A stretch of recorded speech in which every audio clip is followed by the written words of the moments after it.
नमस्कार दोस्तों, स्वागत है आप सभी का आपके अपने YouTube चैनल में जिसका नाम है बोर्ड एग्ज़ाम ऑफिशियल। आज का ये वीडियो कक्षा 12 के फिजिक्स से रिलेटेड है और एक्सरसाइज 6 के न्यूमेरिकल हम लोग सॉल्व करेंगे।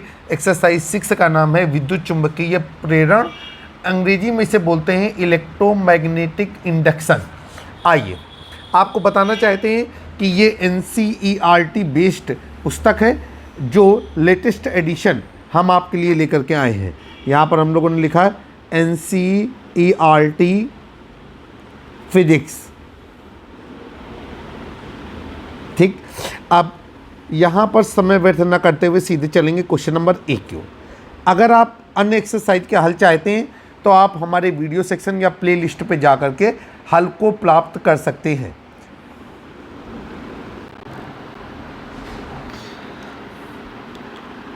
तो दोस्तों, पहला क्वेश्चन आपकी स्क्रीन पर है। कहा जा रहा है कि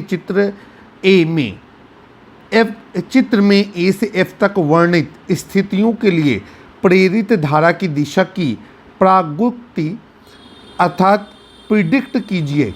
ठीक है, अब देखिए क्या है, यहाँ पर चित्र बने हुए हैं ए से लेकर के एफ तक। ये क्वेश्चन नंबर 1 है जो आपका अध्याय है विद्युत चुंबकीय प्रेरण, NCERT फिजिक्स, इलेक्ट्रोमैग्नेटिक इंडक्शन। अब समय व्यर्थ न करते हुए सीधे चलते हैं सवालों के हल की ओर। आपको बताना चाहते हैं कि अगर आपने इस अध्याय की थ्योरी को अच्छी तरीके से पढ़ा और समझा है तो आप इन प्रश्नों के उत्तर को आसानी से दे पाएंगे। तो चलते हैं, समय व्यर्थ न करते हुए प्रश्न के उत्तर को समझने की कोशिश करते हैं। अब देखिए, अगर हम चित्र 1 की बात करें तो चित्र 1A में, मतलब ये इस पहले चित्र की बात करें तो इस पहले चित्र में क्या है कि यहाँ पर जो दक्षिणी ध्रुव है वो कुंडली की ओर गतिमान है। ठीक है, इसके बाद आप दक्षिणी ध्रुव जान रहे हैं ना, ईस्ट वेस्ट नॉर्थ साउथ, तो ये देखिए साउथ पोल जो है वो कुंडली की ओर गतिमान है। इसके अलावा कहा जा रहा है कि लेंज के जो नियम होता है उसके अनुसार यह सिरा उत्तरी ध्रुव बन जाता है। ठीक है, दक्षिणी ध्रुव की गति प्रतिकर्षण द्वारा रोकने हेतु और धारा की दिशा ऊर्जा की सुइयों के अनुरूप हो जाती है तथा धारा P से, तो आप समझ गए कि इस पहले चित्र में जो धारा की दिशा होगी वो P से Q की ओर होगी। ठीक है, अब हम लोग चलेंगे चित्र B के लिए। अब चित्र B में क्या है कि कुंडली PQ, देखिए इसमें कुंडली PQ दिख रही है। कुंडली PQ की जो Q सिरा है, ठीक है, उसमें दक्षिणी ध्रुव Q सिरे की ओर गतिमान है। ठीक है, इसके बाद आगे आपसे क्या कर रहा है, ये सारी चीज़ें चित्र में दिख रही हैं जो हम भी चित्र से देख के ही बोल रहे हैं। अतः दक्षिणी ध्रुव की तरह ये कार्य करने लगेगा। धारा की दिशा वामावर्त है, इसलिए ये P से Q की ओर दक्षिणी ध्रुव दूर की ओर गति करेगा। अतः यह सिरा दक्षिणी ध्रुव की भांति कार्य करता है गति का विरोध करने हेतु। अब XY कुंडली में S ध्रुव प्रेरित होता है और ये किस नियम से प्रेरित होता है, लेंज के नियम से, तथा धारा की दिशा X से Y की ओर होती है। तो धारा की दिशा क्या हो गई, यहाँ पर हो गई X से Y की ओर और इससे पहले वाले में हो गई P से Q की ओर। ठीक है, यहाँ पर हम लोग लिख देते हैं कि X से Y की ओर और पहले वाले क्वेश्चन में A पार्ट में थे P से Q की ओर। अब हम लोग चलते हैं C नंबर की ओर। C नंबर में क्या कहा जा रहा है कि करें कि जब कुंजी को बंद कर दिया जाएगा तो कुंडली में धारा के मान में वृद्धि होने लगेगी, चुंबकीय फ्लक्स और चुंबकीय क्षेत्र भी जिससे बढ़ने लगेगा। मैक्सवेल के दाएं हाथ के नियम के अनुसार चुंबकीय क्षेत्र की दिशा दक्षिणावर्त रहेगी और जो उसके नियरेस्ट कुंडली में प्रेरित धारा की दिशा इस प्रकार रहेगी कि चुंबकीय क्षेत्र को कम करने का प्रयास करती रहे तथा नियरेस्ट कुंडली में धारा वामावर्त दिशा में होगी। मैक्सवेल के दाएं हाथ के नियमानुसार प्रेरित धारा की दिशा दक्षिणावर्ती होगी, अर्थात XYZ तल में रहेगी। तो ये था हमारा C का उत्तर। अब हम लोग D की बात करेंगे। तो D की बात में क्या है कि कहा जा रहा है कि रियो स्टेट समायोजन को परिवर्तित करने पर भी, ठीक है, धारा भी परिवर्तित होती है। मैक्सवेल के वामावर्त नियमानुसार चुंबकीय क्षेत्र की दिशा बाईं ओर है। बाईं ओर की कुंडली में प्रेरित धारा की दिशा इस प्रकार है कि इसके द्वारा उत्पन्न चुंबकीय क्षेत्र दाईं दिशा में है, अतः धारा की दिशा बाईं कुंडली में, घड़ी के सुइयों के विपरीत दिशा में है। अब बात करेंगे हम ई नंबर की ओर। ई नंबर में देखेंगे कि धारा की दिशा क्या रहेगी। तो कह रहे हैं जब कुंडली को विमुक्त करेंगे तो घड़ी की सुइयों के विपरीत दिशा में बहने वाली धारा घटती है, अतः चुंबकीय क्षेत्र इस प्रकार उत्पन्न होता है कि बाईं ओर की कुंडली के कारण उत्पन्न चुंबकीय क्षेत्र बढ़ता है, अतः दाईं ओर की कुंडली के कारण चुंबकीय क्षेत्र दाईं दिशा में होना चाहिए तथा प्रेरित धारा घड़ी की सुइयों के विपरीत दिशा में रहनी चाहिए। अब अगर F की बात करते हैं तो F के बाद में रहेगा कि धारावाही तार के कारण चुंबकीय बल क्षेत्र लूप के समतल में है और लूप में कोई प्रेरित धारा दिशा नहीं रहेगी, क्योंकि उसमें कोई प्रेरित धारा नहीं बहेगी, क्योंकि लूप के लिए जो फाई का मान होता है या कोण का मान होता है वो 0 डिग्री रहता है। इस तरीके से आपने क्वेश्चन नंबर 1 के ए से लेकर के F तक के पार्ट में जो धारा की दिशा है वो आपने अनुमान लगाने की कोशिश की। अच्छा, ये जो चीज़ें मैंने आपको बताई हैं, आप चाहें तो इन चीज़ों को हम लिखित रूप में यहाँ पर डिस्प्ले कर रहे हैं, आप अपनी ज़रूरत के हिसाब से इनको नोट डाउन करिएगा। अगर हम बात करें ये न्यूमेरिकल की, तो ये न्यूमेरिकल ना हो करके एक तरीके के थ्योरेटिकल प्रश्न थे, जिन्होंने थ्योरी को अच्छी तरीके से पढ़ा है, लेंज का नियम पढ़ा है, धारावाही प्रणालिका, धारावाही कुंडली, धारावाही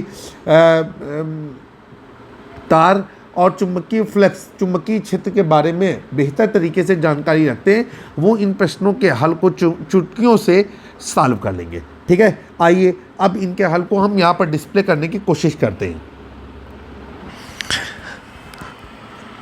अब आप देखिए, हमने यहाँ पर सारे उत्तरों को लिख दिया है ताकि आपको कोई कन्फ्यूज़न ना हो और आप जब भी चाहें इन उत्तरों को लिखित रूप में प्राप्त कर सकें। देखिए यहाँ पर उत्तर ए, जो चित्र ए था उसमें धारा की दिशा किस प्रकार बताई गई है वो लिखा गया है। इसके बाद चित्र बी में धारा की दिशा, चित्र सी में धारा की दिशा, चित्र डी में, चित्र ई में और चित्र एफ में धारा की दिशा किस तरीके से निकाली गई है उसके बारे में यहाँ पर संपूर्ण विवरण उपलब्ध कराने की कोशिश की गई है। अब हम लोग चलते हैं क्वेश्चन नंबर 2 की ओर। क्वेश्चन नंबर 2 क्या कह रहा है, आइए जरा समझने की कोशिश करते हैं। क्वेश्चन नंबर 2 आपकी स्क्रीन पर, क्वेश्चन नंबर 2 आपकी स्क्रीन पर नजर आ रहा है। क्या कहा जा रहा है क्वेश्चन नंबर 2 में? कहा जा रहा है कि चित्र में जो स्थितियां आपको दिखाई गई हैं, लेंज के नियम का उपयोग करते हुए प्रेरित विद्युत धारा की दिशा ज्ञात कीजिए। और साथ में आपसे ये भी कह रहा है कि नंबर ए, 2 कंडीशन में आपको ये दिशा ज्ञात करनी है। नंबर ए, जब अनियमित आकार का तार वृत्ताकार लूप में बदल रहा हो, और नंबर बी, जब एक वृत्ताकार लूप एक सीधे बारीक तार के रूप में विरूपित किया जा रहा हो। तो देखिए दोनों के चित्र आपके सामने रिप्रेजेंट हैं, जरा समझने की कोशिश करेंगे। देखिए जो इसका पार्ट ए है, जब कहा जा रहा है कि प्रेरित विद्युत धारा की दिशा ज्ञात कीजिए जब अनियमित आकार का तार वृत्ताकार लूप में बदल रहा हो, तो यहाँ पर चुंबकीय क्षेत्र की दिशा समतल के तल के लंबवत अंदर की ओर रहेगी। यदि अनियमित आकृति का तार वृत्तीय आकृति में बदल जाए तब इसका क्षेत्रफल बढ़ जाता है, क्योंकि वृत्तीय लूप का क्षेत्रफल अन्य आकृति से अधिक होता है, अतः चुंबकीय फ्लक्स भी बदलता है। अब उत्पन्न प्रेरित धारा की दिशा इस प्रकार है कि वह चुंबकीय क्षेत्र को कम करती है, अर्थात धारा घड़ी की सुइयों की विपरीत दिशा में है। तो ये तो हो गया पार्ट 1 में प्रेरित विद्युत धारा की दिशा की बात। अब पार्ट बी की बात करते हैं। जब वृत्ताकार लूप एक सीधे बारीक तार के रूप में विरूपित हो रहा हो, उस समय प्रेरित विद्युत धारा की दिशा क्या रहेगी?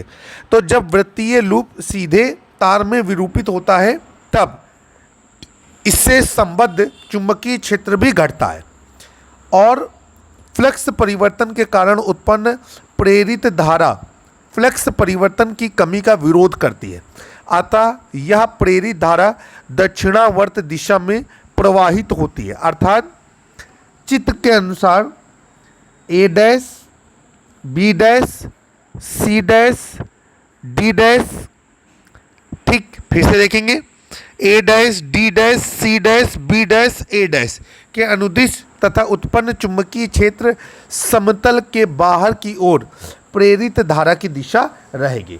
तो ये प्रश्न के जो उत्तर थे हमने आपको समझाने की कोशिश की। बार बार आपसे कह रहे हैं कि थ्योरेटिकल प्रश्न यहाँ पर न्यूमेरिकल के बीच में आए हैं, इसलिए हमें इसका डिस्कशन करना पड़ा। अब इन उत्तरों को हम लिख करके रिप्रेजेंट करते हैं ताकि आपको कोई कठिनाई ना हो और आप इन्हें हमेशा याद रख सकें। तो यहाँ पर हमने क्वेश्चन नंबर 2 के जो उत्तर हैं वो लिखित रूप में आपको प्रोवाइड कराने की कोशिश की है।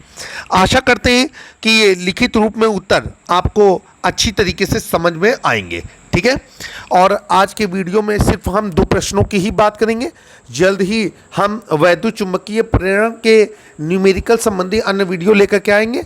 Stay tune with us. अगर आपको हमारा चैनल पसंद आए, चैनल को सब्सक्राइब करें, बेल आइकन दबाना ना भूलें। कक्षा 9, 10, 11, 12 के स्टूडेंट फिजिक्स और केमिस्ट्री के न्यूमेरिकल के लिए हमारे यूट्यूब चैनल को सब्सक्राइब करना ना भूलें। कहीं पर अगर कोई कंटेंट में कमी है तो आप कमेंट बॉक्स में हमें ज़रूर मेंशन करें, हम आपकी समस्या का समाधान करेंगे और बेस्ट से बेस्ट स्टडी मटेरियल आपको प्रोवाइड कराएंगे ताकि आप जिस भी बोर्ड के स्टूडेंट हों वो आप अपने एग्ज़ाम में कुछ बेहतर कर सकें। मैं आपका दोस्त और होस्ट इमरान, फिर मुलाकात होती है, तब तक के लिए नमस्कार।